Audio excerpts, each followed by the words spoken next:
Hello, everybody. Happy New Year and welcome to our first merchant webinar of 2018. Today's presentation is going to relate to a marketing topic that's on the minds of many who sell online, which is Google AdWords for e-commerce. We're really happy to have you here today, and I just wanted to introduce who's going to be on the call this afternoon or morning, depending on where you are, or night. You could be listening to a recording. Um, this is Josh. I'm VP of Partnerships here at Zoey, and really happy to bring another portion of our merchant webinar series to you, and we'll talk a bit about what's to come in a bit. I also have on the line Jenna Mollard, which is the Director of Business Development at JLB Florida. JLB Florida is one of Zoey's longest running and oldest partners. You may have also heard of them as Rand Marketing when they did a webinar with us last year. We'll talk about Jenna and JLB in a moment, but we are really happy to work with them again on this presentation and to bring this to you.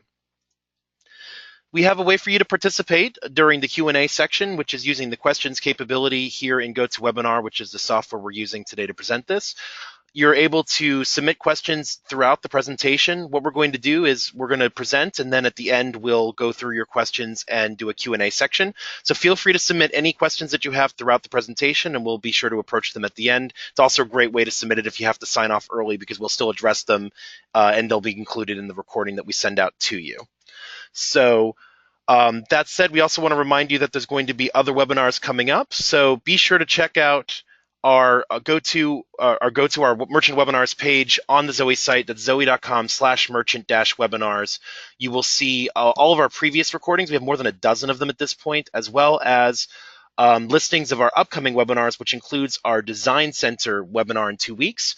And we'll be listing some more very soon. Our goal is really to offer you a wide array of topics that will help you run your stores, make smarter decisions, continue to grow your business. And to that end, feel free to also email me at josh@zoey.com with any topics you'd like to learn about, because we'd love to present those as well.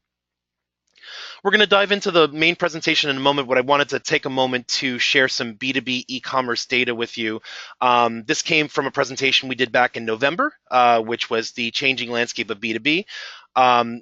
It's really important to understand why these types of topics are important, and especially as it comes to Google AdWords. What you'll see here is today, B2B buyers, more than a third of them make half or more of their online purchases today. So even right now, buyers are going online to make purchases. That number will increase to 55% in just 2 years. So more than half will make at least half their purchases online. Most importantly, 9 out of 10 are researching their purchases online, and 3/4 of them are using Google. So if you're looking to be in the right place when people are trying to find your business and trying to find your products, clearly Google is it. So obviously there's SEO concerns, so making sure that your site is properly set up for search engine optimization, leveraging best practices, and those of you who are familiar with Zoey know we do a lot of things to help you with that, but also making sure that through paid search you're putting yourself in the right places to ensure that you're noticed as well. And so that's where AdWords and the Google operations are really important. And so that's why we have Jenna here today. So Jenna is, as I said, with JLB Florida. Just a little bit about JLB. They've been doing this for over 25 years. They have a fully in-house team that developed their marketing strategy. So when you're working with JLB, you're working with a team that's right there and working together to make this possible for you. They have a premier partnership with Google, so they are in that elite echelon of partners that are working with Google to provide the best results for their customers. They're a full service digital agency too. So while we're talking about marketing today, they are able to help with design, they're able to help with strategy, they're able to help with search engine optimization. So, they are a great partner in the agency partnership network that we have at Zoey. If you just need help with your store, or if you need guidance on where to go from here, we know a lot of our merchants have proven their businesses, but sometimes need a little bit of extra sort of advice or suggestions to go to that next level. So definitely think of JLB Florida for that. That said, let me introduce you now officially to Jenna, who's going to take it from here and provide our core presentation on Google AdWords for e-commerce. Jenna? Great. Thank you so much for the introduction, Josh. I'm going to dive right in here to our presentation. So we're going to be going through Google AdWords for e-commerce.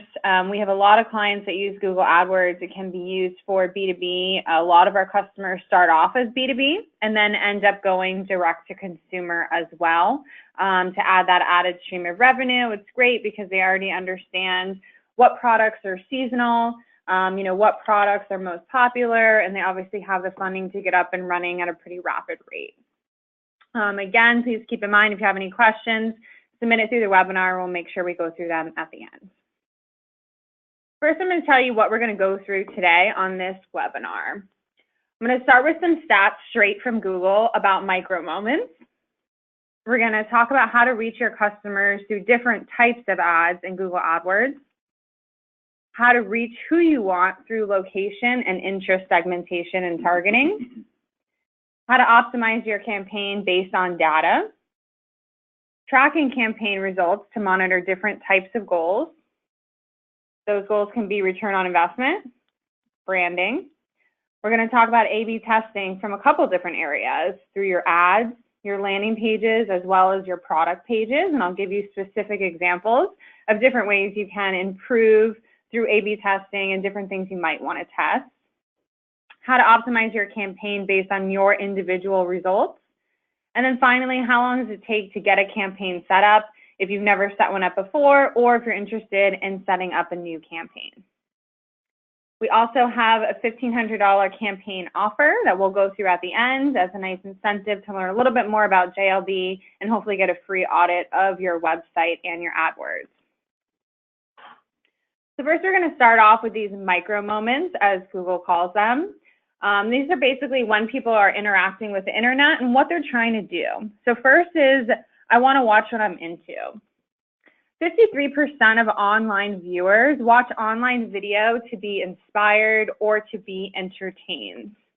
It's the #1 platform for ages 18 to 34 to explore their passions. So we definitely want to make sure you're being useful and you're tapping into your audience's passion. So don't always create videos that are driven just on your products and services. You also want to make sure that you're inspiring them, you're catching them, when they're doing this type of research. I want to know moments.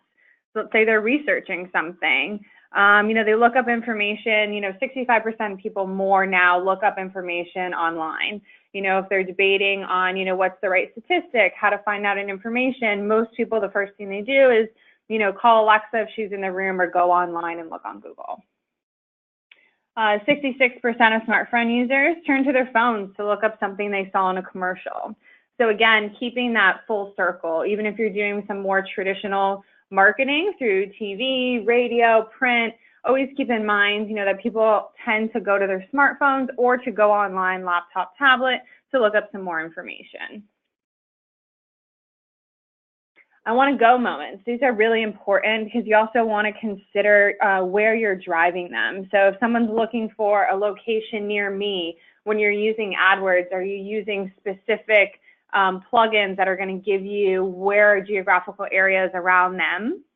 And they're using their smartphone when they're using a search engine to look for a local business. So this is a really good opportunity if you have any local areas to make sure you're driving them to a mobile optimized site. Now I want to do moments. If someone's looking up how to do something new, whether it's braiding their daughter's hair or doing, some work around the house, they want to be able to find this type of information and ideas by doing their task, either how to do it more efficiently or do it correctly. And there's over 100 million hours of how-to content that have been watched on YouTube so far this year. Now, where a lot of us tend to focus more on is I want to buy moments. So 82% of smartphone users are going to go to their phone while they're even in a store debating what to buy. So if they're deciding between your brand and another, they might be looking right there on the aisles on reviews, what's easiest to use, before and after photos, for example. And there's a 29% increase in mobile conversion rates in the past year, and it's up even higher for this year. So we really want to make sure we're empowering purchases in store, on mobile, via call center, or across different devices. Now, lastly, let's choose how you want to reach your customers. There's a variety of different ways through Google AdWords where you can reach your customers. There's graphic display ads in the Google Display Network. There's text-based search ads. There's also product-driven shopping ads within a search. And there's YouTube video ads and even mobile application ads. So you have plenty of ways to reach your target customers through Google AdWords. So today we're going to learn a little bit about these different types of ads, how to segment based on geographical location targeting and interest targeting, and also how to optimize your campaign to drive the highest return on investment. So to be seen across the web, there's a variety of different types of ads. You have display ads. So this is a Google Display Network. They say 90% of internet users access the Google Display Network at least once a day. Most users, especially if you spend more time on the internet at work or browsing, you're going to see it even more. So these are graphically displayed ads. They can be static. They can have animation and be a GIF. You also have search ads. So that's someone actively going to a search engine like Google, typing in a product or a service or looking for something near me. You're going to see those search ads at the top that have the little green sticker that say ad. Or if you're looking for something more product driven, you're also going to have those shopping ads right there in the result. And the third type is video ads. So this is where you can really bring your business to life by telling your story through Google. So if people are browsing how-to videos, what are best products, reviews, this is really where you can get yourself and your brand engaged in the conversation. You have the power to choose your location and where you want your potential customer to find you. So you can reach who you want by location. You can stay local or you can go global. So no matter how large your reach, let's say you want to be across the United States or across, the globe into several different countries and available 24/7, that's great. But when your campaign is being set up, it's really important that you think small when it comes to segmentation. Let's say you're running all over the state of Florida. You want to know if you're performing better in Miami than you are in Orlando. And if you don't segment your campaign properly to be able to gather that data, you're never going to be able to optimize your bids based on performance.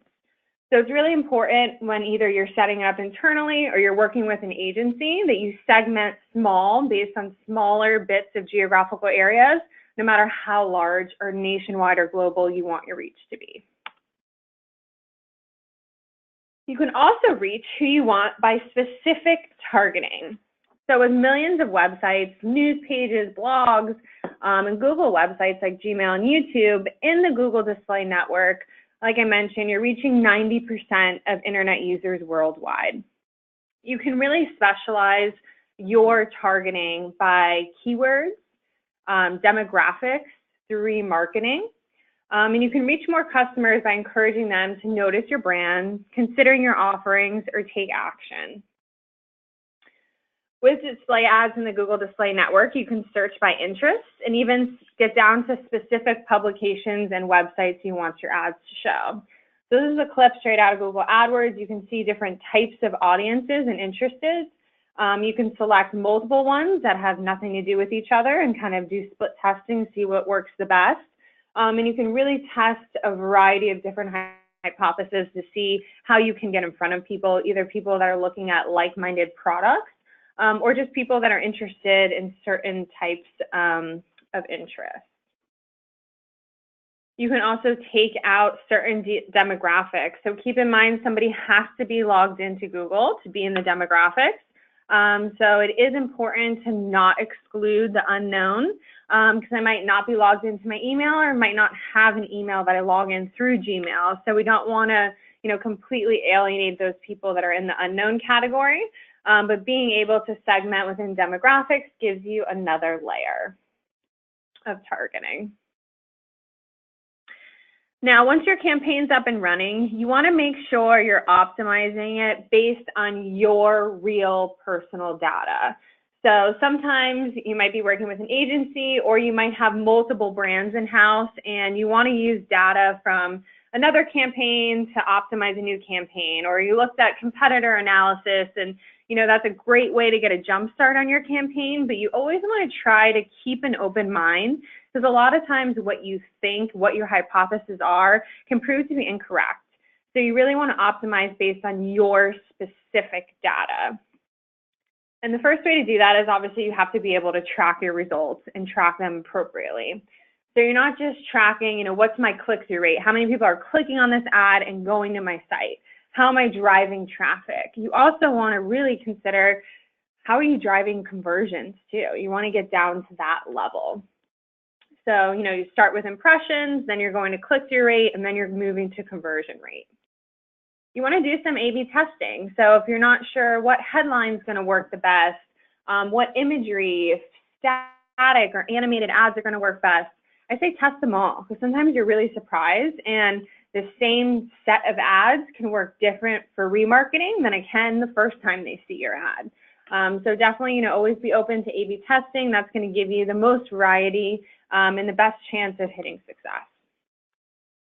And then optimize based on that data. So once you're getting your own individualized data to your campaign, you can optimize. You'll see which subject line was doing the best, which geographical area was performing the best, and you can modify based on those results. And you're going to want to track your campaign results to monitor different goals. So sometimes you might have a product you really want to sell online. So there you're going to be tracking what's the return of investment of my campaign. You want to know your return on investment because it's going to help you evaluate whether the money you're spending on AdWords is going to a good cause. Are you getting healthy profits for your business? You want to think about, what are my margins? What does it take for me to manufacture a product or for me to perform a service?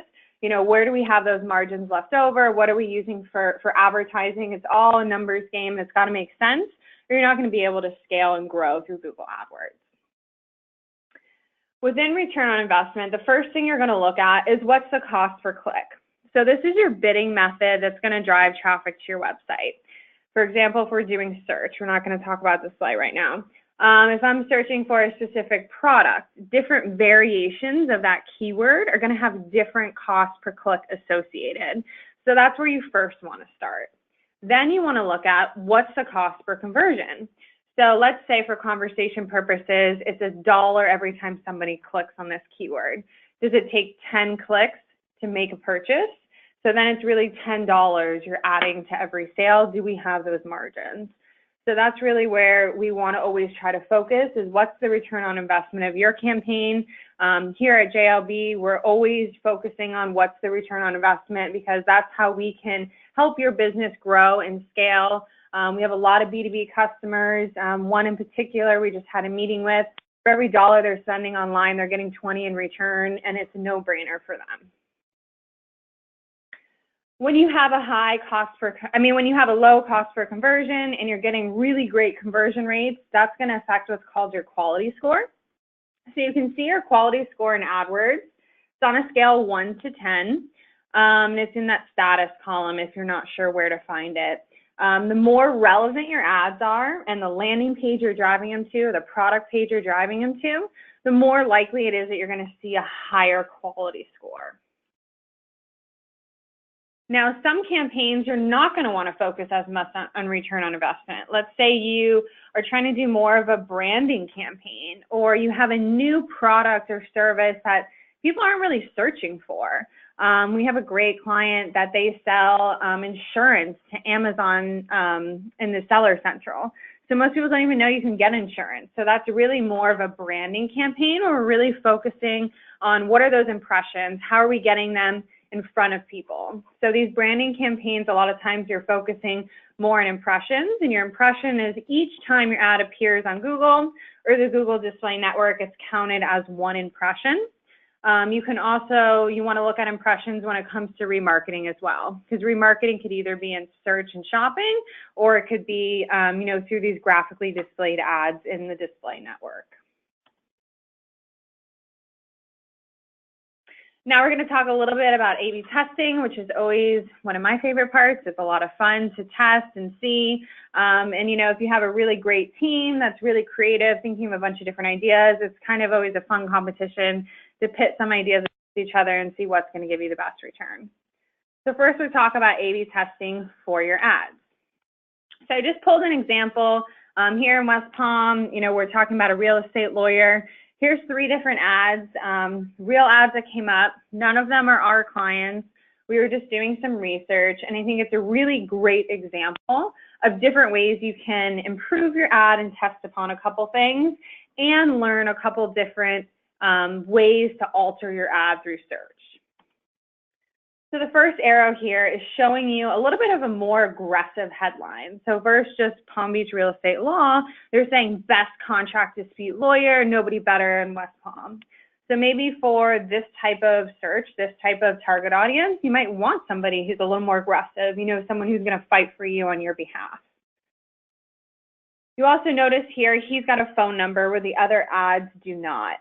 One says call us, but it doesn't have the phone number. So this is an extension you can add. It's called click to call. So this means if I'm looking up on my mobile phone, I can click right here. It's going to track my call. It's also, you can add in a different number than the main number you want it to forward to. So you can also implement call tracking on desktop. So let's say I'm doing this search on my desktop or laptop computer, but I pick up a landline and I call. You still want to be able to track that because that call was generated by an ad. So we want to make sure we're always tracking everything the best way we can. The next arrow is going to point to some bullets. So a lot of people don't know you can add bullets within your ad text. And it's a really great way to add some information that's easy to digest. Nowadays, people are getting lazier and lazier. They're digesting so much information. If you can break it down into some unique selling points, some bullets, it's going to make it easier for them to digest and regurgitate. Then the bottom row is what's called site links. So these are site link extensions. This ad, for example, I'm looking at a real estate lawyer, but they might not know what type of lawyer I'm looking for. What do I want him to do? So by adding different links, you can then target it to even more relevant landing pages. So we might find people are typing in real estate lawyer, but they really want business litigation. So it's a great way to kind of test, what is that user thought process, what's their first search, and really where do they want to end up going. So these are just some great, aspects and different ways to alter a search ad, through A/B testing. Now, A/B testing can be done through the graphics in your display ads, through a bunch of the different varieties we showed you in search, adding different extensions for different geographical locations, click to call. A lot of A/B testing also happens where you're driving them to. So you're driving them to a landing page to sign up for something. Are you driving them to a product page? No matter where you're driving them, you always want to try to eliminate the steps. 67% of smartphone users will switch to another website or another app because it takes them too many steps to purchase or to find whatever they were looking for. So keep that in mind. You could be paying for the click. Someone could be landing on your product page or your landing page, and they're just hitting the back browser and going to the next result because yours was too complicated. They couldn't figure out, where's the button? I just want to know, how do I contact this person, or how do I purchase something? You want to try to make it as easy for them as possible. And that's something that should go, across the board through all your design. So here's a great example. Here's Flo from Progressive. We want to make sure we are designing efficient forms. So this one's very clear. You put in your zip code, get a quote. It's that one-click functionality, which we always want to focus on, especially on mobile, but even on desktop. A lot of times people say, oh, you have more space on desktop, but they end up junking it up with too many different aspects when really all you want them to do is convert, whether it's buy a product, fill out a form, or call you. You also want to provide alternatives. So what if they didn't want to get a quote? What if they don't want to purchase your product? Maybe they're not ready yet. They're still in that educational phase. What else could you do? Here's a great example. They let you know you could log into your account. You could find a different agent. So always keep in mind, someone might not be ready to pull the trigger. So it's always nice to give them those secondary options. You can make them in a color that's not as vibrant, doesn't call as much attention to it, but you are making it clear and visible and available. Now, A/B testing on your landing pages. I'm going to show you 3 totally different types of landing pages we use for real customers that have really great conversion rates. So you can see it's not always a standard design. The first one is for Hytera. It's zoomed out a little bit so you can see there's a couple different sections. You know, that first section is what they're going to see right when they hit the landing page. Basically, you're trying to get them to fill out this form and convert. If they didn't convert on that first scroll, you're giving them a little bit more information, but again, you're always ending on those buttons of what's the call to action. For stored tight windows, again, you're giving them a little more information about, you know, why this company, what can you do for them, but it's always very clear the call to action is standing out. This is introducing Magniflex, an Italian mattress manufacturer, unbelievable company. They needed a little bit more information because they're really educating their customers on how this mattress can reduce your spinal pressure and give you all these added values and benefits. So this one does have a little more information, still unbelievable conversion rate. Now, A/B testing on your product pages. I know this is not a pretty image or the prettiest product, but the results this customer got from making very minor changes to their mobile site was huge. So this is the first portion of the product page that they did see before testing. This is the second portion of their product page, and now I'm going to show you what it looked like after we tested probably 22 different slight moderations and what was the winning outcome that led to the most conversion increase.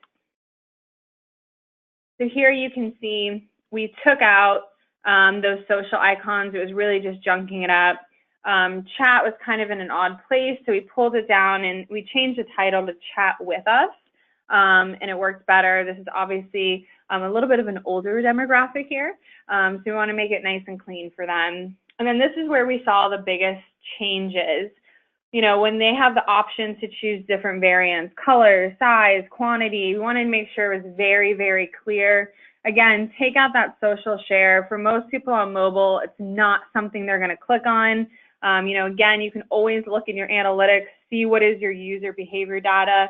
If you want to do testing like this, we can do amazing testing without really inserting any code on your website, and be able to test a huge variety of alterations to products, see what performs the best, and then implement it from a code aspect. And here you can see, you know, just making the buttons larger, centering them, made a huge, huge increase in the amount of people that add the product to the cart and actually checked out. So a lot of people, when they're talking about Google AdWords, they're focusing on, you know, how can I segment better? How can I get better targeting? I want to, you know, split test my ads. But you also want to keep in mind where are you driving them to, because you could drive all the traffic in the world, but if you're not getting the conversions that you want to cover the cost and then some, then it's not going to make sense. So you want to optimize your campaign based on all of these results, you know, all the way through the campaign, from how are they first finding your ad or your company, and then how are they converting. So a couple areas we always look at is geographical areas.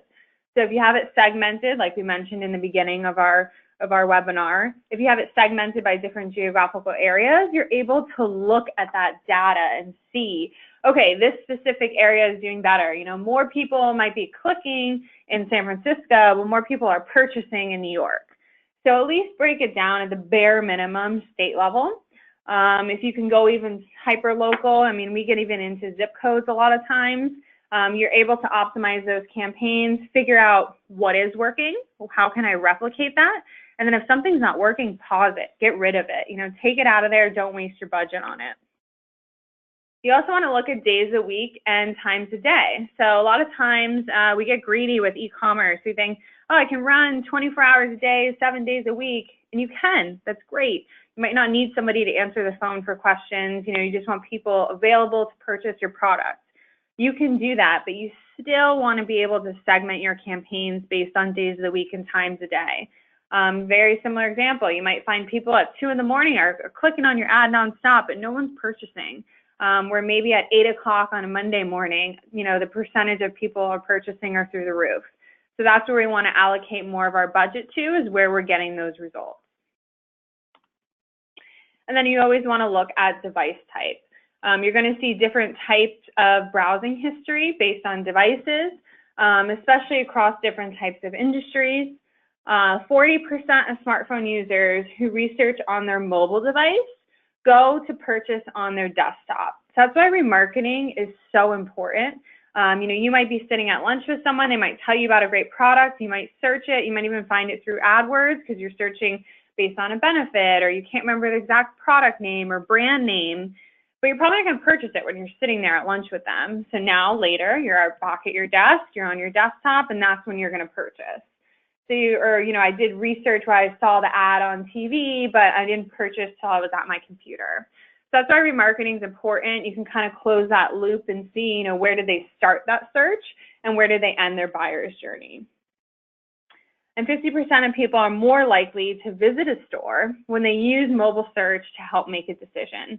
So again, if you have brick and mortar stores, you want to try to close that loop of how are people searching online, how are you driving foot traffic into your physical locations, based on your digital presence. So now the question of the day is, how long does it take to get up and running? So if you're working with an agency like JLB, who is a Google Premier Partner, which means out of all the agencies in the world who advertise on Google, we're in the top 3%. And that's because of the unbelievable conversion rates we get, and because of the return on investment for our customers. So we can get your campaign up and running in a week to 2 weeks. But again, it really depends on where are we driving them to. Do you need a landing page? Do you have one? Are we driving them to a product page? Does that need to be optimized? So that can, extend or change your timeline depending on how much work needs to be done to your website. If you are interested in getting up and running, you can contact us today. Myself, I will give you a free audit. If you have AdWords already running, I can run through your AdWords campaign, give you a ton of ways you can optimize it. Sometimes I can even tell you right then and there how much we could increase your return on investment. Also do a free audit. So where are you driving them to? What does your landing page look like? What does your product or website look like? I can give you ideas of what you can do from a design and information standpoint to optimize those conversions. And it's all totally free. So you can contact us at 954-530-6125. Just ask for Jenna, and we will get you set up with a free audit of your website and your AdWords. We also have a really great promo running right now.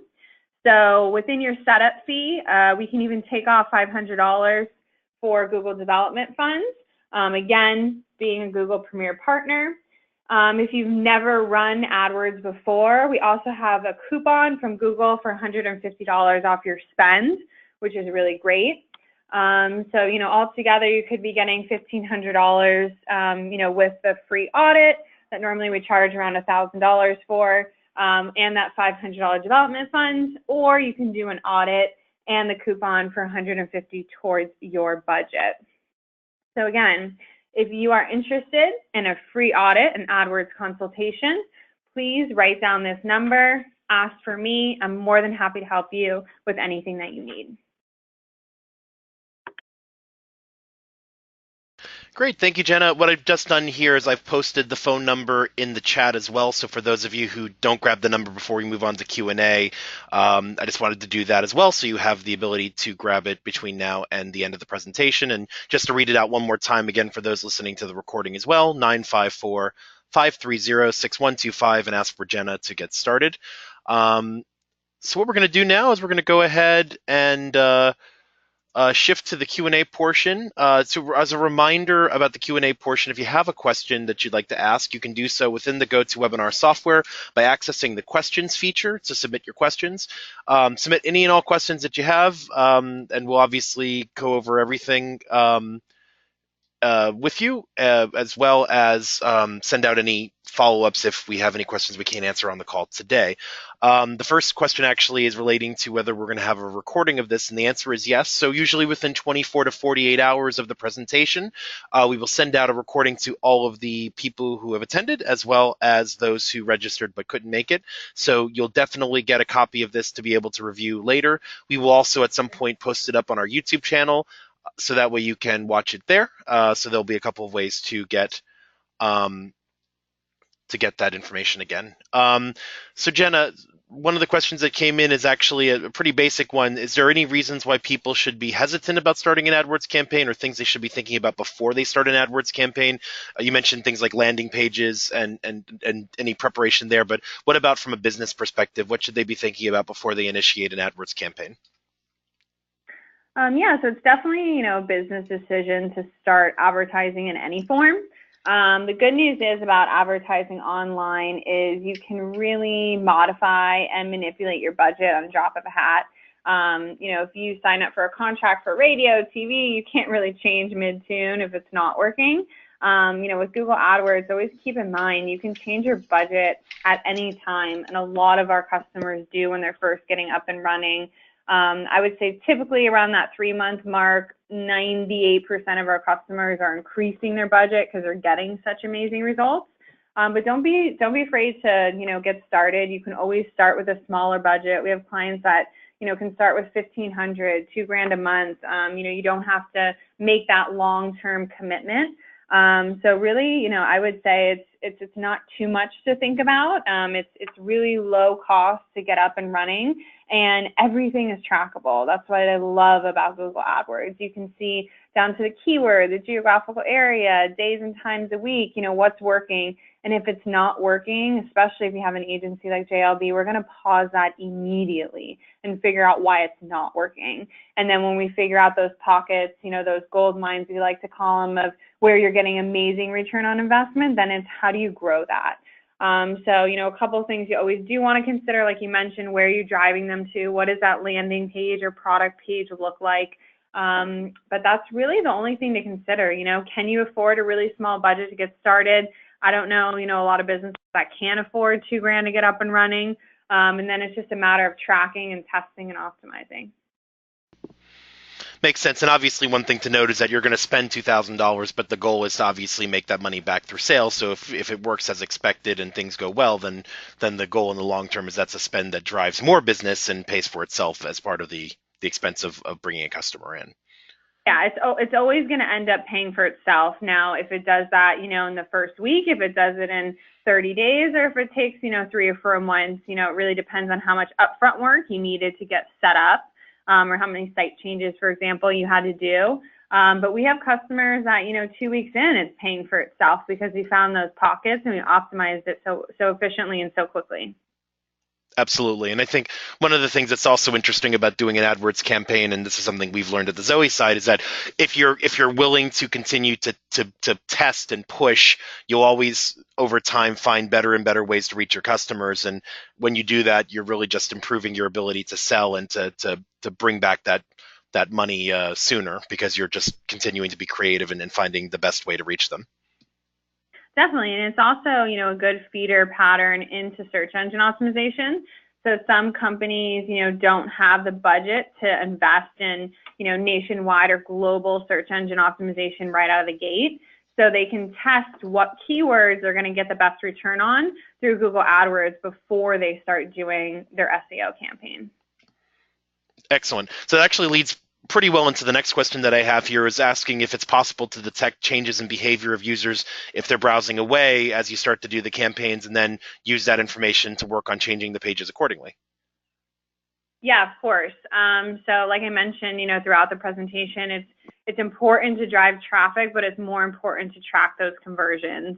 So you always want to be, finely in tune with your analytics of your site and be able to see what's that customer path. Where are they starting their journey? What page are they landing on to enter your site, and where are they going? If you see a lot of clients put a product in their cart and not check out, or if you see a lot of people visit a product page but no one's putting it in their cart, those should be red flags for you to look at how to optimize that page to drive more conversion. So you always want to try to close that loop and figure out, why aren't people converting? Yeah, and so something that Jenna spoke to earlier, you can also A/B test things like your product page, making changes to see if that leads to better conversion rates. There are also things called heat mapping tools, which can actually detect where people look on the page, where they stop scrolling, for instance, so you can see if they're falling down at a certain portion of your landing page, which might indicate that that section needs a revisit. And then if you also have other marketing tools that could be linked into this. So let's say they are putting things into your cart, but they're not actually checking out. Zoey, for instance, has abandoned cart tools that you can leverage, which allows you to then reach out to customers and remind them to come back. So sometimes they may have just been interrupted and they didn't mean to not check out, and you can bring them back to your store to complete the transaction. So there's other pieces that can work in tandem with your advertising to complete the picture. It's just a matter of where you need the support to ensure that the transactions are completed. Definitely. I mean, working full time, being a busy mom, I tend to abandon things in my cart more than I care to mention. And abandoned cart emails are a really great way of bringing you back. Zoey has some great templates already built in, and you can even customize and make them a little cheeky if your brand allows, make them fit, your voice. And it's always fun. You don't have to give, a discount in your abandoned cart emails, but definitely make sure you're utilizing that tool because it's a huge, huge way to drive some business for people that dropped off and didn't convert. And for those of you who haven't looked at Zoe's abandoned cart tools recently, it's a good time to note that we've actually released some enhancements this month, which include better scheduling options for being able to put multiple emails out on a schedule of your choosing, and even tools for your customer service team to send a direct link in an email to your customer so they can click it and have the cart built automatically.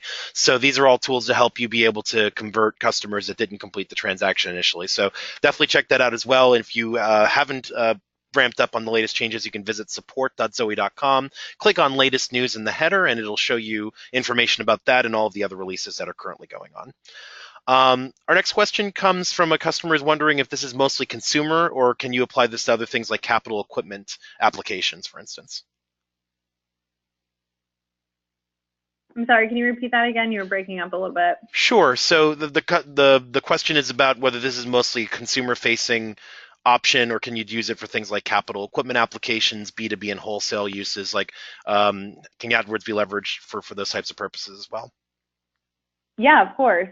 You're probably just going to have slightly different keywords, or at least we tend to, for our B2B customers or resellers versus end users.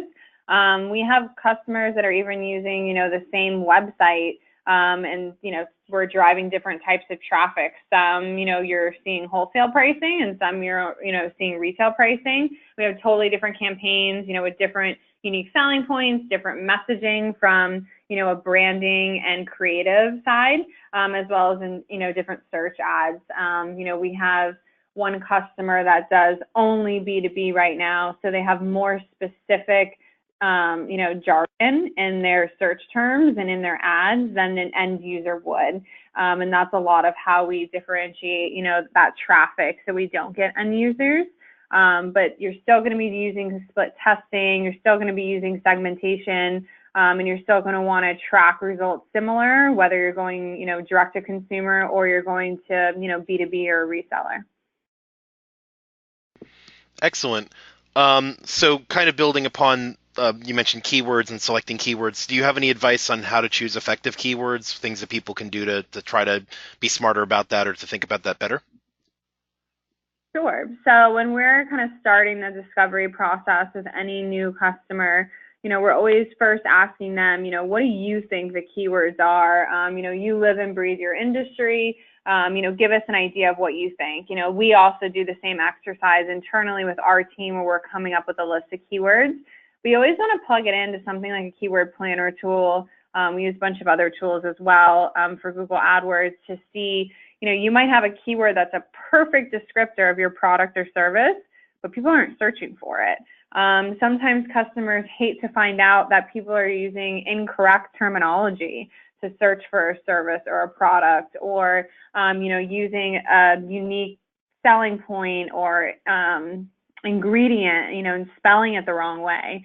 So you always want to look and see, again, going back to where is that data? What are people actively searching for? And that's where you want to get your ads and your products and your services and your brand to show up. So, kind of always start with what you think the keywords are going to be, then plug it in and see how you can expand to different variations and find where people are actually searching. Excellent.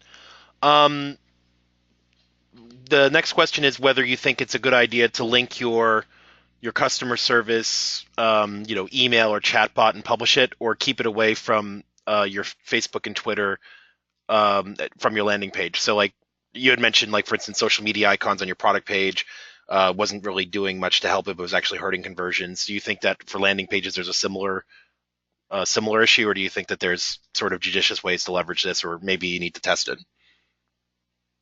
Well, it really depends on your keywords. So you really want to try to not be running ads for keywords that are more related to customer service. You want those to be going through organic, where you're not having to pay per click, because at the end of the day, that's going to hurt your return on investment. You don't want to be wasting a lot of money on trying to answer customer service issues. But that being said, you do want to make sure your brand and your company is available when people do have those questions. So if keywords are more targeted to, someone who's in that buying cycle or more in that sales process, and we're driving them to a landing page, then I would say eliminate anything but a conversion. You want to make it super easy. If I showed this page to a 7-year-old or a 95-year-old, I want them to know exactly what I want them to do. And it's either going to be fill out a form or make a phone call if they're going to a landing page. You really want to try to make it as simple as possible and give them no options. So in the same respect of taking out support links, you also a lot of times want to take out navigation. I have so many customers that are always like, oh, but what if they want to look at their site? Well, cool, then you can research a brand, in a separate window. But if you're clicking on an ad that we're paying for, we want to drive a conversion. So I would try to take out any clutter, whether it's customer service, links, social media icons, links to other pages internally on your site. You don't want them to get lost or have them spend too much time on your site where they end up getting interrupted and they're not, leading to a conversion. So really, kind of water down your page to only conversions if possible. Right. And although, as you showed with the progressive solution, there may be a judicious use of secondary links just in case, depending on what you're actually advertising. So in certain cases, it really does depend on your campaign and what your primary goal of it is. If it's branding, you might be treating it a little bit differently than if you're trying to directly sell something. Of course. And sometimes, those secondary links can still be counted as conversions. Right. So it's the way your site is optimized, and it's the way, for example, your landing page is coded. Sometimes, it's not just about filling out a form. It could be logging into your account or accessing a different portion of information can still be counted as a conversion. Right. I think that's something that's really important when you're defining conversion. Everybody thinks of it traditionally as the cart was pushed through checkout and you collected money and you have an order. Whereas, in marketing, conversion can be all sorts of different things. You could have a target of wanting to build your mailing list. And so a conversion for you would be a new email address that you can email marketing to, right? So it really depends on what your ultimate goal is for a campaign. So that's just something to keep in mind. And that's why knowing what you're trying to accomplish is important activity as something you do ahead of launching the marketing, because then you'll know that the marketing is either succeeding to do what you need or not, as the case may be, and then you need to make some changes. Yeah, definitely. You always want to think of that end goal in mind when you're designing that campaign. And again, always listen to your data, listen to your customer behavior. Sometimes, your landing page didn't start off with those secondary options, but you offer them because that's what people are looking for. So never ignore, your customers and what they're trying to do. And you'll be surprised at, the gems and the gold mines you can find, just by looking into your customer data and taking a little bit more time to understand your target market and what they're looking for. Absolutely. So that does complete what we have in the queue. We'll give everybody just a minute or two more to submit any other questions. While we're doing that, just wanted to remind everybody that we'd love to hear your feedback about this and our merchant webinar series in general. Feel free to email us. You can email me directly at josh@zoey.com with what your feedback is on this presentation, as well as any other topics that you'd like to learn more about, or specifically if something that Jenna talked about is an area you think we should dive deeper, for instance, we'd love to hear that too, because that can always lead to some follow-up presentations that we do around topics of interest for you. And we want to remind you that you can also view both our historical and our upcoming webinars on our merchant webinar page at zoey.com/merchant-webinars. I've pasted the link in chat too, thanks to the request of one of our attendees today.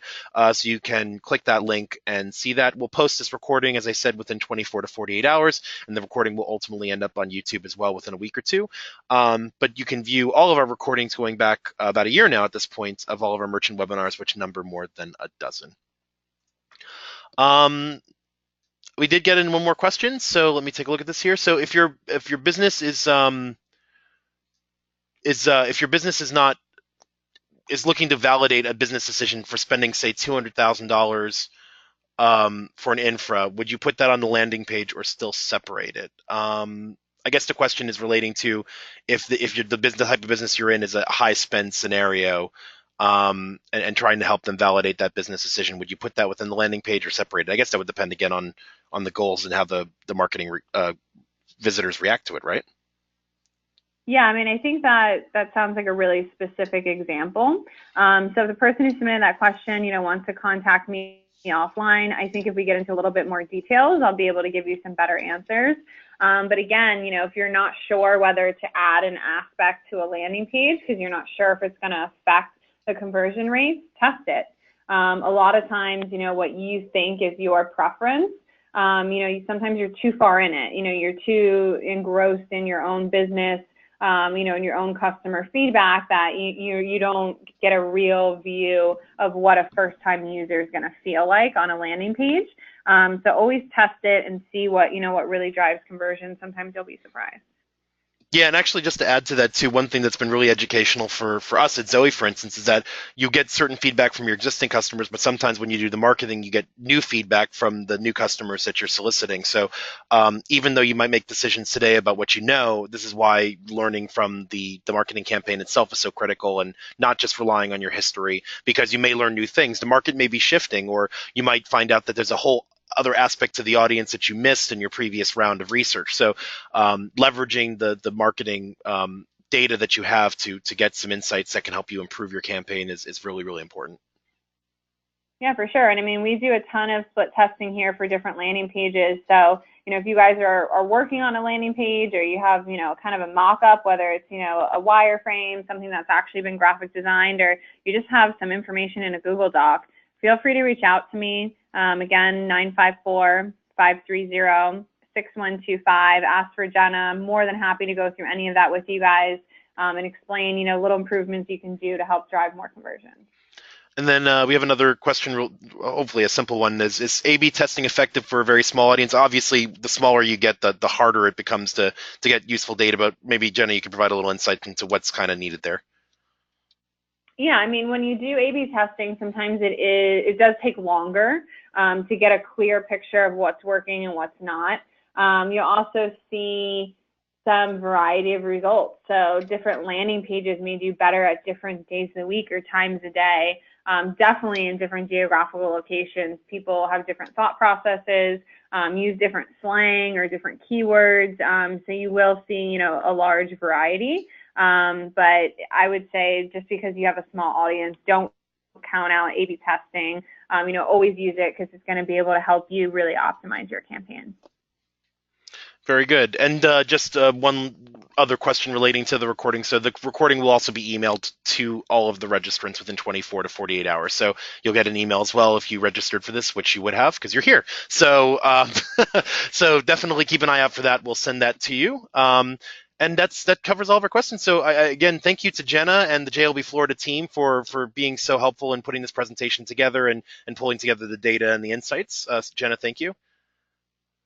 Thank you so much for having us. It's always great being a partner of Zoey. We have a lot of customers on the platform that are extremely happy. So, whether it's AdWords related or you guys are looking to build a website on Zoey, definitely contact us. We're more than happy to give you more information on the platform.